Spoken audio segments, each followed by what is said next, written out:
Gandhi mobile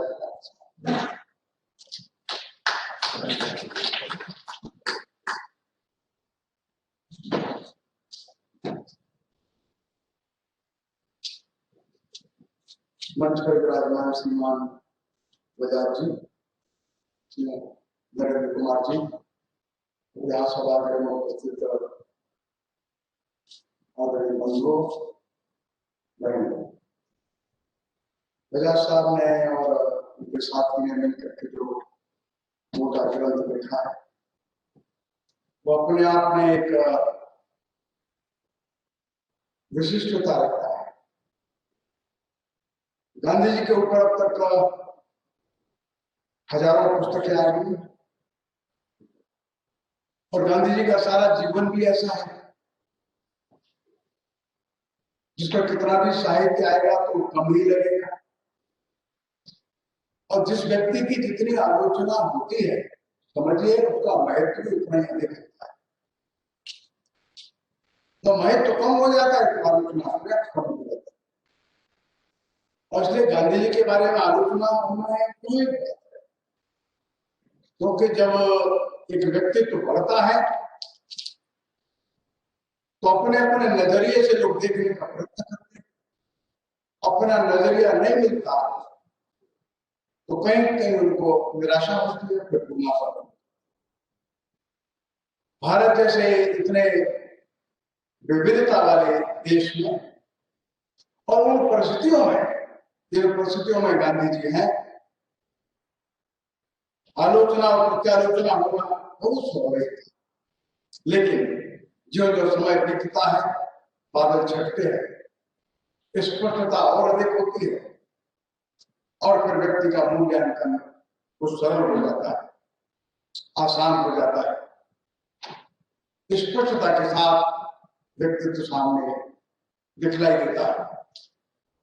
श्रीमान जितेंद्र बजाज जी ने जो पूरा ग्रंथ लिखा है उसमें उन्होंने पर्याप्त खोज भी की है, परिश्रम भी किया है और इसके लिए वे और प्रकाशक बंधु सभी बधाई के पात्र है। गांधी जी जिस आधार भूमि पर सारे देश के सामने प्रकट होते हैं वह हिंदुत्व है। यह इस पुस्तक की एक मौलिक भूमिका है। गांधी जी कहते भी है कि हिंदुत्व क्या है, तो सत्य की एक निरंतर खोज है। हिंदुत्व कोई ऐसी चीज नहीं है जिसको एक सीमा में या परिभाषा में बांध दिया जाए। कोई सीमित बात परिभाषाओं में बांधी जाती है तो सीमाबद्ध कोई चीज हो जाती है तो सचमुच वो वस्तु या बात सीमित और मर्यादित ही हो जाती है। हिंदुत्व तो एक मर्यादित चीज नहीं है। हर युग में हर काल में उसकी परिभाषा उसकी व्याख्या उस युग के अनुसार उन परिस्थितियों में ही होती है और इसलिए हर युग में हिंदुत्व को लेकर जो लोग खड़े होते हैं वो युगानुकूल हिंदुत्व की परिभाषा करते हैं और युगानुकूल मार्ग समाज को दिखलाते हैं। लेकिन कुछ मौलिक मुद्दे जरूर ऐसे हैं जो हमेशा वहां बने रहते हैं। गांधी जी का जो परिवार है वो एक वैष्णव और धार्मिक परिवार है। उस परिवार में बचपन से वे कहानियां सुनते हैं भगवान राम के बारे में, हरिश्चंद्र के बारे में, प्रहलाद के बारे में, भागवत की कहानियां। लेकिन सारी जो हिंदू धर्म या हिंदू धर्म ग्रंथों के प्रसंग हैं वे कहीं न कहीं जीवन के अंदर स्वच्छता, प्रामाणिकता, सत्यनिष्ठा, प्रेम, करुणा, ये सारे सद्गुणों की जो वृद्धि करते हैं वैसे ही सारे प्रसंग हिंदू धर्म ग्रंथों में सामान्यतः रहते हैं। गांधी जी बैरिस्टर बन जाते हैं और बैरिस्टर बनने के बाद वे अफ्रीका जाते हैं। हमारे पुस्तक का जो प्रारंभ है वो इसी प्रसंग से होता है। ये सारे उनके जीवन का लाइफ स्केच नहीं है। और जब गांधी जी अफ्रीका जाते हैं, एक विशेष मिशन में जाते हैं, एक कंपनी के कुछ काम के लिए जाते हैं। वहां जाकर के जो वहां देखते हैं, वहां जो प्रसंग है, एक के बाद एक जो उनके सामने आता है, वो प्रसंग उनको एक बैरिस्टर के काम के अलावा कुछ और काम भी देता है। और देखते देखते गांधी जी जो बैरिस्टर का काम है वो तो करते ही होंगे, वहां कुछ और अन्य कार्य के लिए वो लोकप्रिय हो जाते हैं। वहां पर सबसे प्रमुख बात जो उनको मिलती है वो यह है, वहां पर जो अंग्रेजों का शासन है वो भारतीय लोगों के साथ भेदभाव करता है, डिस्क्रिमिनेशन है, और डिस्क्रिमिनेशन भारी है। गांधी जी को बड़ा अजीब लगता है, यहां से उनका चिंतन प्रारंभ होता है। उनको लगता है ये ब्रिटिशर्स है, अंग्रेज लोग है, अपने आप को सभ्य मानते हैं, हमको असभ्य और जंगली मानते हैं। पर इनका व्यवहार कैसा? ये जो अंग्रेजों का तथाकथित श्वेत लोगों का जो व्यवहार है, ये उनको जो दिखाई देता है तो गांधी जी का चिंतन प्रारंभ होता है। उदाहरण के लिए जब कोर्ट में जाते हैं तो मजिस्ट्रेट कहता है ये क्या टर्बन पहन करके बाहर जा। गांधी जी नहीं जाते, जब बाहर नहीं जाते तो मार्शल को बुला के धक्का मार करके गांधी जी को बाहर करते। और गांधी जी बैरिस्टर है, केवल उनकी ड्रेस को लेकर के कोर्ट नाराज होता है। तो गांधी जी को लगता है इसमें प्रॉब्लम क्या है, मैं बैरिस्टर हूं तो मैं जो यहाँ कोर्ट में बोलूंगा वो महत्व का है या मेरा कपड़ा महत्व का है। एक बड़ा क्वेश्चन मार्क गांधी जी के मन में लग गया, ये डिस्क्रिमिनेशन क्यों हुआ मेरे साथ। दूसरी बार जब वे गाड़ी में से धक्का मार के उतार दिए जाते तो फर्स्ट क्लास का टिकट है, फिर भी क्यों उतारते आप मेरे को, एक क्वेश्चन मार्क लग गया। अगला ट्रेन पकड़ते हैं, उस ट्रेन में भी यही व्यवहार होता, आप यहां बैठिए वहां जाइए वहां बैठिए। जब गांधी जी वहां नहीं जाते तो कान पकड़ करके गांधी जी को उस ट्रेन के ड्राइवर के बगल में बिठाते, फिर भी नहीं मानता है तो नीचे पायदान पर बिठा देते। गांधी जी का मन में फिर क्वेश्चन मार्क लगता है, whether these people are civilised और नॉट। ये बड़ा क्वेश्चन मार्क है। ये तथाकथित पढ़े लिखे लोग जो है अपने आप को सभ्य समझते हैं, ये सभ्य कहलाने के लायक है क्या? इतना इंटॉलरेंट क्यों है ये बिहेवियर इनका, इतना व्यवहार असहिष्णु क्यों है इनका? इन घटनाओं ने गांधी जी के मन में एक के बाद एक नए प्रश्न खड़े किए, और इस दुर्व्यवहार का, भेदभाव का अंत नहीं होता है। गांधी जी की प्रतिष्ठा भी बढ़ती है, लेकिन दुर्व्यवहार और भेदभाव का अंत नहीं होता। और जब वे आकर के डरबन में पानी के जहाज से उतरते हैं तब तो गांधी जी थोड़ा प्रसिद्धि पा गए। आश्चर्य की बात गांधी जी को लगती है, उस जहाज से उतरते समय सैकड़ों लोग विरोध करने आ जाते हैं, क्यों गो बैक, मर जाओ, यहाँ डरबन में नहीं आना। बड़ी मुश्किल से वहां का पुलिस कमिश्नर की पत्नी वो बचा के लाती, जहां ठहरे हैं वहां विरोध प्रदर्शन होता है, गांधी को चोट आती। एक के बाद एक ऐसे जो उदाहरण आते हैं, उन उदाहरणों के पीछे का भाव यह है, गांधी जी के मन में तथाकथित पाश्चात्य जगत के, तथाकथित अपने आप को सभ्य कहने वाले ये लोग सच में क्या है, ये प्रश्न। तो दुर्व्यवहार तो सब जगह होता है उनके साथ, चाहे होटल है, चाहे पोर्ट है, चाहे कोर्ट है, मार्केट है, वो स्थान कोई का है, स्थान बदलता है, लेकिन गांधी जी के साथ ही ये दुर्व्यवहार है ऐसा नहीं। ये दुर्व्यवहार सभी लोगों के साथ हो रहा है। ये एक बड़ा प्रश्न उनके मन में खड़ा हो जाता है कि भारतीय लोग या तथाकथित ब्लैक लोग, अश्वेत लोग, इनके साथ ये श्वेत वर्णीय लोग ऐसा व्यवहार क्यों करते हैं? क्या ये वास्तव में सभ्य है? एक दूसरा प्रश्न जो गांधी जी के मन में खड़ा हो गया, क्योंकि जिस कंपनी के लिए काम करने के लिए गए हैं उस कंपनी में एक ईसाई व्यक्ति भी काम करता है, उसका नाम है A.W. बेकर। वो धीरे धीरे गांधी जी को प्रार्थना सभा में बुलाता है, गांधी जी जाते हैं, संडे प्रेयर्स में जाते हैं, और धीरे धीरे कहता है अरे आप क्रिश्चियन बन जाइए, क्रिश्चियन बन जाइए। तो गांधी जी को लगता है ये मेरे को क्रिश्चियन बनने को क्यों बोलता है बार बार। मैं तो किसी को नहीं बोलता, भारत में हमारे हिंदू धर्म में कोई कहता तो नहीं बोलता, ये क्यों बोलता है मेरे को क्रिश्चियन हो जाओ, क्रिश्चियन हो जाओ। तो वो क्रिश्चियनिटी को पढ़ना शुरू करते, अनेक ग्रंथ पढ़ते, जो तथाकथित विद्वान लोग हैं उनसे भी वार्ता करते, अपनी शंका को पूछते, हिंदू धर्म के बारे में और ज्यादा जानना चाहते हैं। तो हिंदू धर्म के बारे में जो जो लोग उनको बता सकते हैं उनसे चर्चा करते हैं, और हिंदू ग्रंथ भी पढ़ते हैं। यहाँ से दूसरा एक आयाम प्रारंभ हो जाता है। एक और तो था ये पश्चिमी जगत के ये श्वेत वर्णीय लोग अश्वेतों को घृणा या भेदभाव क्यों करते, और दूसरा एक प्रश्न खड़ा हो गया ये मेरे हिंदू धर्म को क्यों बदलना चाहते। ऐसा तो भारत में कभी नहीं होता। कुछ मुसलमान भी मिल गए, वो भी चाहते हैं कि हिंदू धर्म को छोड़ दें।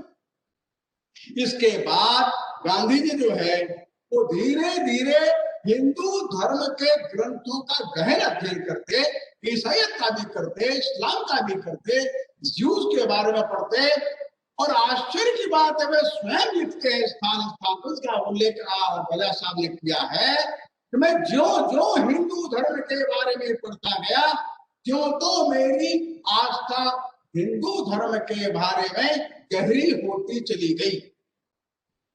मेरे को मालूम पड़ा वास्तव में हिंदू धर्म क्या है। अब तक तो मैं ऊपर ऊपर से जो हिंदू धर्म के कहानी, किस्से, व्रत, उपवास, त्योहार, इन सबको तो मैं जानता था। गीता का अध्ययन करते हुए, उपनिषदों का अध्ययन करते, जैन धर्म का अध्ययन करते हुए, चर्चा वार्ता करते करते उनको ध्यान में आने लगा कि हिंदू धर्म ये सबसे ज्यादा श्रेष्ठ धर्म तो है, श्रेष्ठ विचार तो है, और सबको समाहित कर सकता है अपने अंदर, इसलिए मेरे को छोड़ने की कोई आवश्यकता नहीं। मैं हिंदू धर्म में रहते रहते अच्छे ईसाई लोगों का सम्मान भी कर सकता हूँ, इस्लाम के मानने वाले लोगों का भी सम्मान कर सकता हूँ, और वहां से अच्छी बात ले भी सकता हूँ। ये स्थिति उनकी अफ्रीका में बन रही है। ऐसे प्रसंग पर वे फिर भारत में आते हैं 1896 में। तो भारत में आकर के उस समय के जो हमारे श्रेष्ठ नेता लोग हैं, भारत में नेतृत्व कर रहे हैं, तो सूर्यनाथ बनर्जी है, पुरुषोत्तम मेहता है, गोपाल कृष्ण गोखले है, लोकमान्य तिलक है, सबके साथ वार्ता करते, स्थान स्थान पर जाते, और स्थान स्थान पर जाकर के वे अपने व्याख्यान में बताते हैं कि अफ्रीका में ये हमारे जो ब्रिटिशर्स लोग हैं, अंग्रेज लोग हैं, हमारे साथ कितना खराब व्यवहार करते, वे हमको मनुष्य मानने को भी तैयार नहीं है। हमारे धर्म के बारे में, हमारे रंग के बारे में, हमारे देश के बारे में हमको नागरिक मानने को भी तैयार नहीं। क्या कारण है? ऐसे सब बड़े नेताओं के साथ वार्तालाप और वहां जो हो रहा है भेदभाव, ये सब चलता है। इनके साथ परामर्श करने के साथ साथ में ये भी पूछते हैं अफ्रीका में क्या करना चाहिए। क्या उन्होंने बताया होगा इसका चर्चा तो ज्यादा नहीं है, लेकिन उन्होंने डिस्कशन, विचार विमर्श पूरा किया। लेकिन अब गांधी जी के मन में उन प्रश्नों का उत्तर है। अब उत्तर के साथ गांधी जी सामने खड़े होते हैं और कहते हैं हुई सिविलाइज, आखिर सभ्य है कौन और सभ्यता की परिभाषा क्या होगी। गांधी जी मुखर हो जाते हैं। गांधी जब लेख लिखते हैं, पाश्चात्य जगत के तथाकथित सभ्य लोगों को मैं पूछना चाहता हूं, जिसके घर में बड़ा सुंदर डाइनिंग हॉल है, बड़ी अच्छी सुंदर मेज है, मेज पर महंगा कपड़ा और बिछा है, अच्छे सुंदर फानुस लटके हैं, वो सिविलाइज्ड है क्या? जिसके घर में शराब की बोतल है, पोर्क और बीफ रखा है, अच्छे बर्तन रखे हैं, अच्छे पर्दे लगे हैं, वो सिविलाइज्ड है क्या? सिविलाइज्ड होने का मापदंड क्या है? और आप हमको अनसिविलाइज्ड या सेमी बार्बरिक कहते हैं, इसका आधार क्या है? जो शराब का उपयोग नहीं करते, महंगी छड़ी नहीं रखते, तंबाकू का उपयोग नहीं करते, ये सब बार्बरिक और सेमी सिविलाइज्ड लोग हैं, सेमी बार्बरिक लोग हैं वे लोग। ये तुम्हारी जो सभ्यता को मापने का जो मापदंड है वो क्या है आखिर? ये बड़ा गंभीर प्रश्न गांधी जी ने विश्व परिदृश्य में रख दिया। Who is civilized and who is civilized not? आखिर दुनिया में ये सभ्यता की परिभाषा क्या होगी? कि महंगे वस्त्र या महंगे सामान रखना या सामान इकट्ठा कर लेना, ये सभ्यता है क्या? बड़ा भारी प्रश्न है। और गांधी जी ने जो प्रश्न रखा है उस समय अफ्रीका के भिन्न भिन्न लेखों में, जिसका उल्लेख बजाज साहब ने अपने ग्रंथ में किया है, वो प्रश्न आज भी शाश्वत है, आज भी शाश्वत है। तो आखिर सिविलाइज्ड कौन है? इसलिए मेरे को एक छोटा सा उदाहरण याद आ गया। हरवंश ओबेरॉय जी अपने बड़े अच्छे कार्यकर्ता थे और एक उनका मित्र था जो अमेरिका में रहता था तो भारतीय। वो जब कभी हरवंश राय जी को मिलता था, अरे क्या भारत में है गंदे लोग, क्या भारत में ऐसे अव्यवस्थित लोग, ऐसा भारत के लोगों के बारे में टीका टिप्पणी करता था। कुछ दिनों के लिए हरवंश ओबेरॉय जी और वो मित्र दोनों कलकत्ता में थे, एक लाइब्रेरी में जाते थे, सुबह से लेकर सायंकाल तक जाते थे और सायंकाल लौटते थे तो लौटते हुए रास्ते में किसी होटल में खाना खा लेते थे। और एक दिन ऐसा हुआ कि देर हो गई, रात को 11-12 बज गया। जब वापस आते हैं तो खाने का कोई होटल खुला नहीं मिलता, सब होटल बंद हो गए। एक देखा चाय वाले की दुकान पर अंदर कुछ लोग खाना बना रहे हैं, खाना तो बन रहा है। तो इन्होंने बाहर से पूछा, तो भाई खाना मिलेगा क्या? तो अंदर से अब कहे, हाँ बाबू मिलेगा, आइए अंदर आ जाइए। अंदर आकर के बैठ गए, कुर्सी मेज तो पड़ा है, चाय की दुकान है। तो तुरंत 1-2 मिनट के अंदर 2 थाली लेकर के भोजन आ गया। तो उन्होंने भोजन किया। भोजन करने के बाद हरवंश ओबेरॉय उनको पूछे कितना पैसा हुआ? वो हाथ जोड़ के खड़ा हो गया, नहीं बाबू ये होटल नहीं है। अरे आपने इनको खाना खिलाया? अरे खाना तो खिलाया आपने, माँ बाप ने खाना खिलाया आपको, ये होटल नहीं है बाबू, हम खाना बना रहे थे अपने लिए। आपने कहा भोजन है क्या? हमने कहा है। ऐसे दरवाजे पर कोई भोजन के लिए कहेगा तो हमारा तो सौभाग्य है, इसका पैसा नहीं लेंगे। हमारा सौभाग्य था आपने हमारे यहाँ भोजन किया। बाबू एक तो खाना पैसा नहीं लिया। अब दोनों बाहर आ गए और वो जो अमेरिका वाला मित्र है वो कहता है, अरे ऊपर से दिखने में तो अंदर से तो बड़ा भारी दिल है। भारत ऊपर से दिखने में कैसा है, कपड़ा कैसा पहनता है, मकान कैसा है, डाइनिंग टेबल है या नहीं है, वो सोने की छड़ी है या नहीं, घड़ी का चेन कैसा है, घड़ी का कीमत कैसा है, क्या इससे मनुष्य की गहराई निश्चित होगी? तो गांधी जी ने एक शाश्वत प्रश्न विश्व परिदृश्य में रखा है कि सभ्य कौन?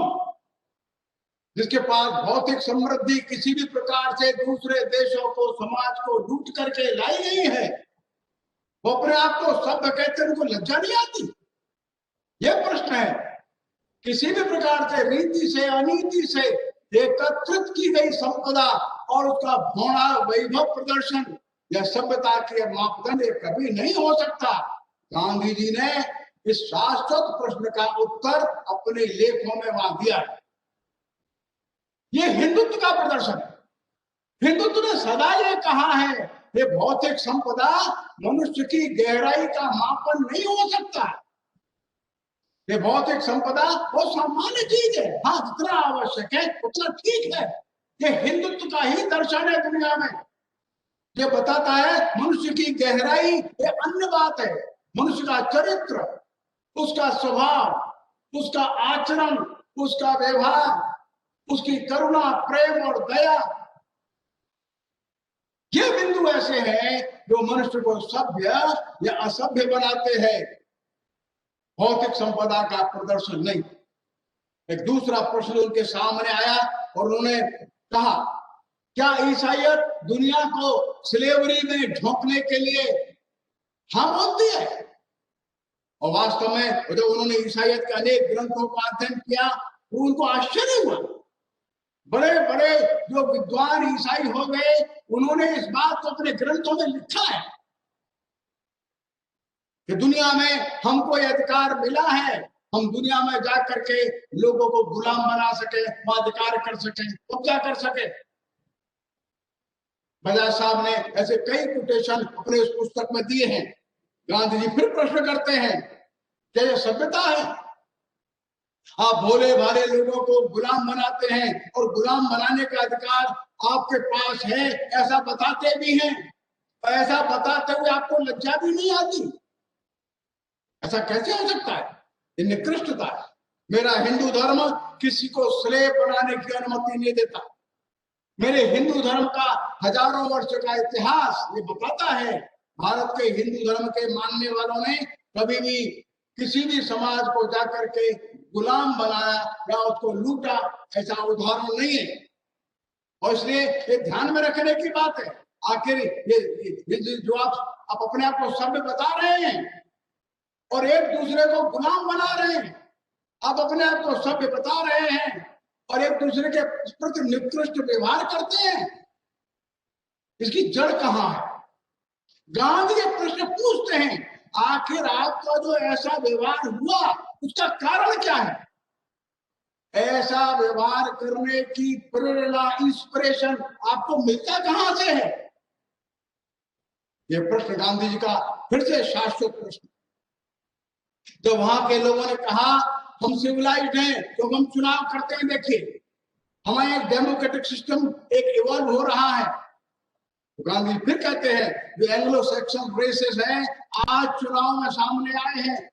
हमारा इतिहास देख लो आप, गांधी ने अपने लेखों में वहां लिखा, आप भारत का इतिहास देखिए और भारत के उस इतिहास को देख लीजिए जिस इतिहास को अंग्रेजों ने लिखा है।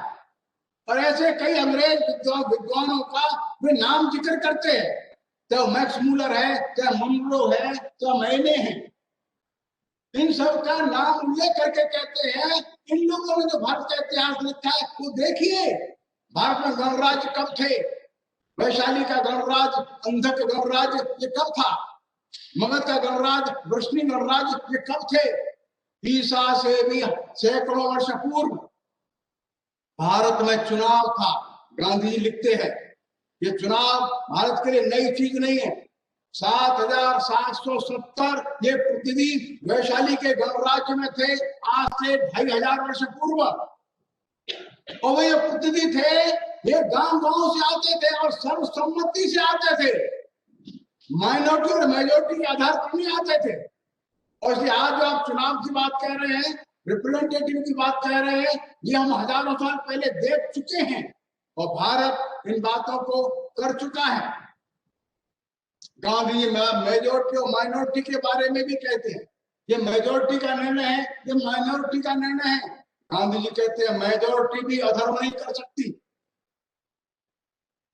अगर धर्म की बात है वो अल्पसंख्यक लोग हैं, वो छोटे संख्या में लोग हैं, वो कम हो सकते हैं, लेकिन अगर धर्म की बात कहते हैं उनकी बात सच है।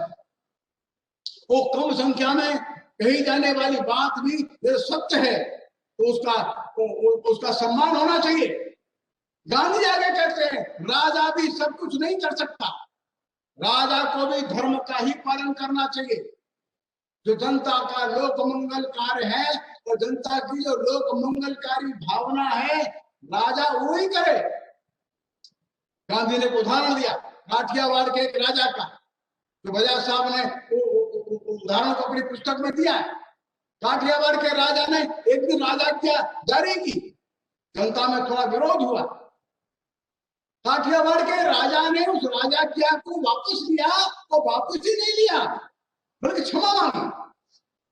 गांधी ने कहा हमारे यहाँ यह व्यवस्था थी, राजा भी धर्म का पालन करे, प्रजा भी धर्म का पालन करे, इस धर्म और न्याय के पालन करते करते राज्य व्यवस्थाएं चले। गांधी जी ने सत्याग्रह का जो प्रयोग अफ्रीका में किया है वो भारत का एक सनातन प्रयोग है। भारत ने समय समय पर कई प्रकार के प्रयोग किए हैं, सत्याग्रह भी एक है उसमें से। भगवान बुद्ध इस सत्याग्रह के प्रयोग के एक तरह से कीर्ति स्तंभ जैसे हैं। देखिए, सत्याग्रह का प्रयोग करते करते जो सत्याग्रह का प्रयोग करते हैं उनको अपने जीवन में सुचता चाहिए। सत्याग्रह का प्रयोग वही कर सकता है जो सत्यनिष्ठ है, जो प्रामाणिक है। और जो गांधी स्वयं सत्यनिष्ठ प्रामाणिक हो जाते हैं।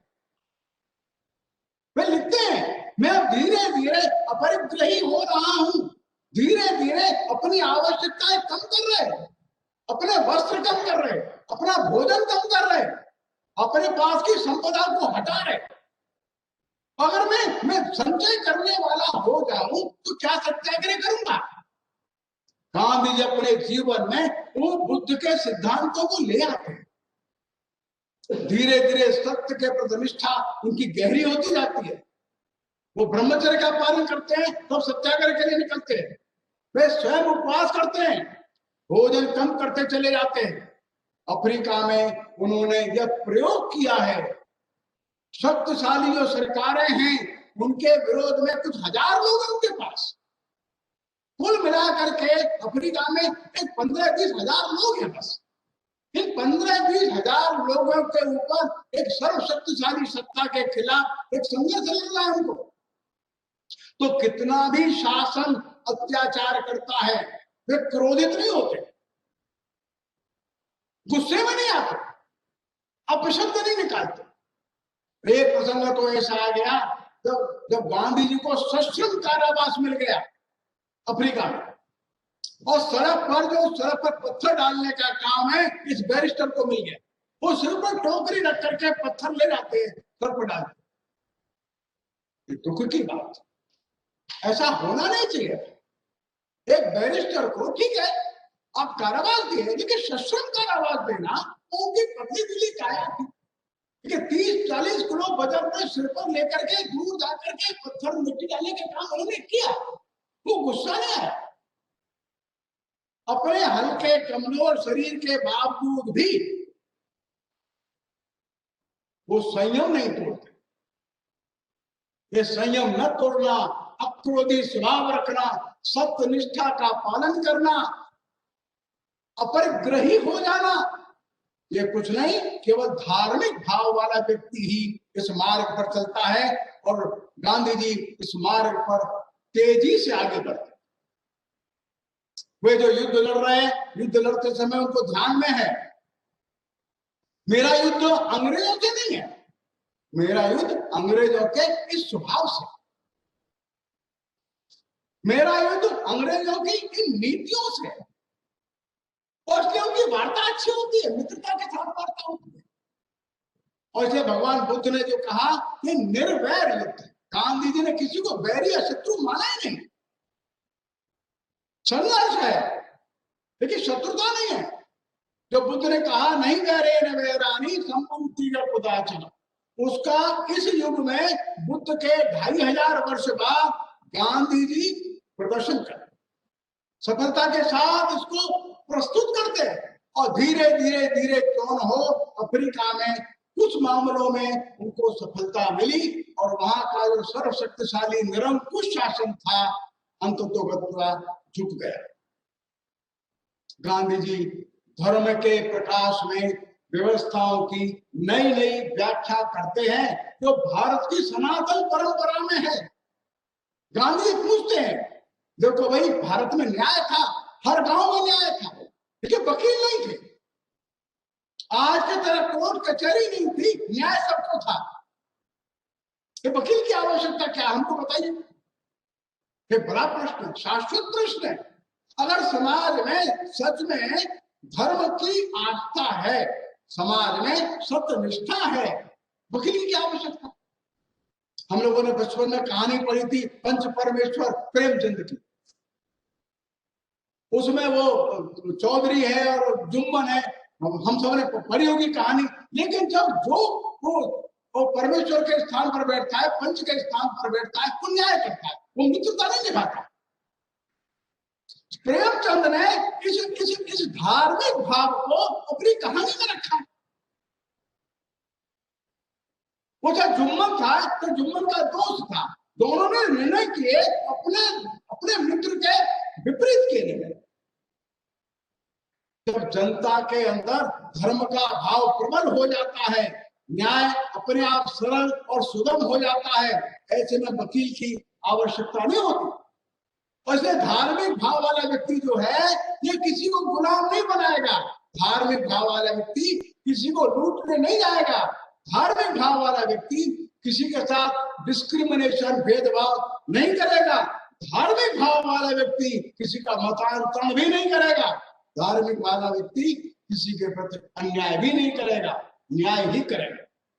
गांधी जी का धर्म ये शाश्वत सनातन धर्म है। और जब गांधी जी को हम व्यापकता में हम देखते हैं और एक मुद्दे का हम विश्लेषण करते हैं तो गांधी जी को पाते हैं वे सत्यनिष्ठ है, वे करुणावान भी हैं, वे परम आस्तिक हैं, क्षमावान भी हैं, वे अपरिग्रही हैं लेकिन मितव्ययी भी हैं। सभी के साथ सामंजस्य और समन्वय बिठाने का लगातार प्रयत्न करते हैं और सभी के अंदर कुछ अच्छा ढूंढने की उनकी प्रवृत्ति है। वे अत्यंत और अनन्य सेवा भावी है। ये सारे वो जो धर्म के गुण होंगे गांधी के जीवन में कहीं न कहीं हमको दिखते हैं और ये धर्म कहीं न कहीं से अब व्याख्या करेंगे तो हिंदू धर्म ही है। जब हम हिंदू धर्म को एक खांचे में फिट करते हैं तो वो नहीं फिट होगा ऐसे आसानी से। तो उसके शाश्वत मूल्यों को देखेंगे तो प्रकट हो जाएगा।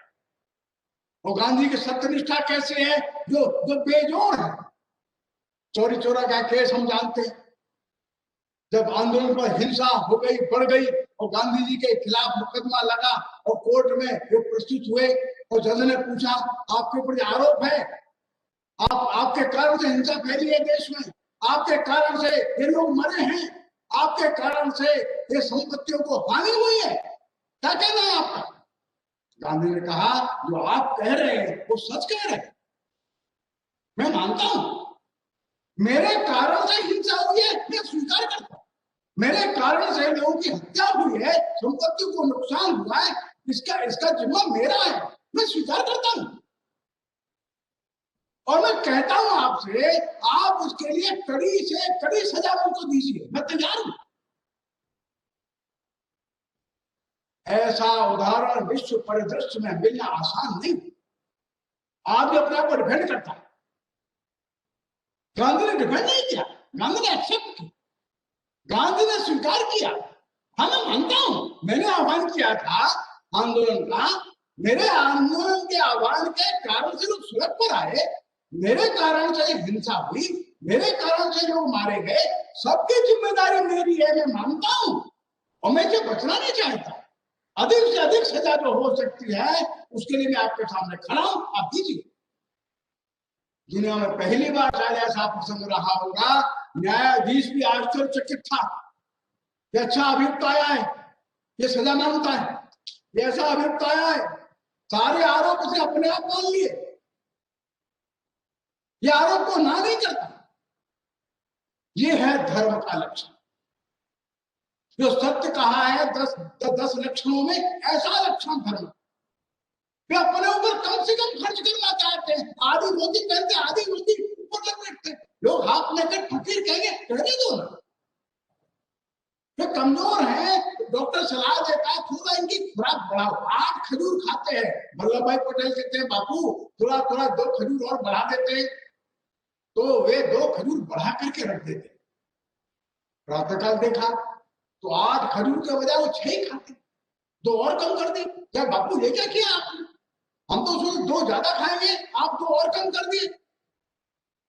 गांधी जी कहते हैं तो 8 में मेरा काम चल जाता है, मैं सोच रहा था 6 खा के चलेगा क्या? ये अपरिग्रही, ये है मितव्ययी।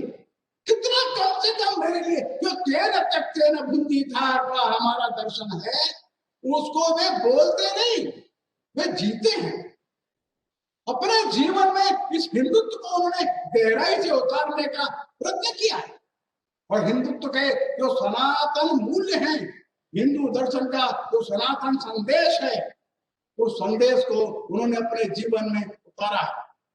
और इसलिए जब हम हिंदुत्व को कुछ कर्म कांड से बांध देते हैं तब समस्या खड़ी हो जाती है। जब हिंदुत्व को उसके हम व्यापक दर्शन में देखते हैं तब ध्यान में आता है महात्मा गांधी इस महान हिंदू दर्शन के इस युग के बड़े पुरोधा, उनके जीवन में धर्म एक शाश्वत रूप लेकर के हमको खड़ा दिखता है। परिस्थितियां भिन्न होती हैं कई बार, और आदमी अपनी अपनी इच्छा के अनुकूल उस महान व्यक्ति के अंदर कुछ देखना चाहता है, तो नहीं मिलता है तो निराश होता है, तो दुख होता है, गुस्सा भी आती है। लेकिन जो पक्ष बजाज साहब ने रखा है तो उनके अंदर जो कुछ भी श्रेष्ठ भाव दिख रहा है वो कहीं न कहीं हिंदुत्व का ही दर्शन है। मैं उस पुस्तक के बारे में यही कहूंगा, मोटा ग्रंथ जरूर है, पढ़ने में तो बहुत समय लगेगा, लेकिन एक नई प्रकार की व्याख्या है जो विश्व स्तर पर अच्छे प्रकार से रखी जानी चाहिए। और इसके कारण से लोग हिंदुत्व को भी समझेंगे और गांधी जी को भी समझेंगे, क्योंकि बिना हिंदुत्व के समझे गांधी जी को समझना कठिन है, और गांधी जी को जब गहराई से समझेंगे तो ध्यान में आएगा वे हिंदुत्व को ही जीते हैं। ये सारे विषय को बहुत अच्छे प्रकार से बजाज साहब ने रखा, उनके मित्रों ने रखा, सबने सहायता करी, प्रकाशक महोदय ने प्रकाशित किया, सभी लोग बधाई के पात्र हैं। आप लोगों ने ध्यान से धैर्य से सुना, मैं आप सभी को विनम्रता पूर्वक प्रणाम करता हूँ।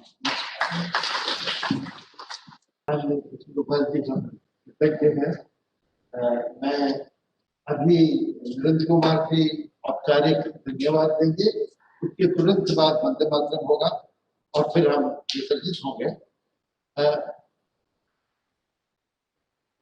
चाय बाहर उपलब्ध होगी और जिन लोगों ने दोपहर का भोजन नहीं किया वो भोजन भी कर सकते हैं।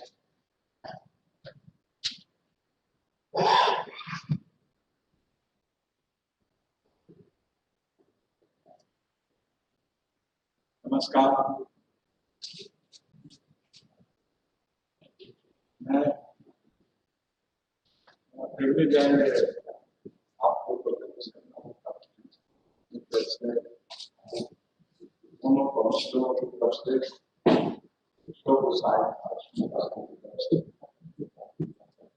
और सबसे पहले तो मैं भागवत जी का शुक्रिया अदा करूंगा।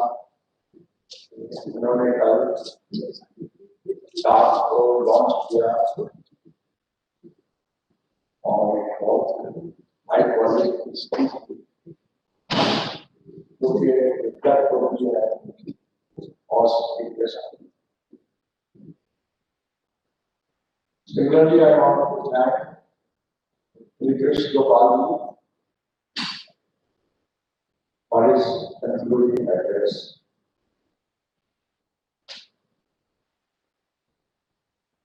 Lord, I want to thank,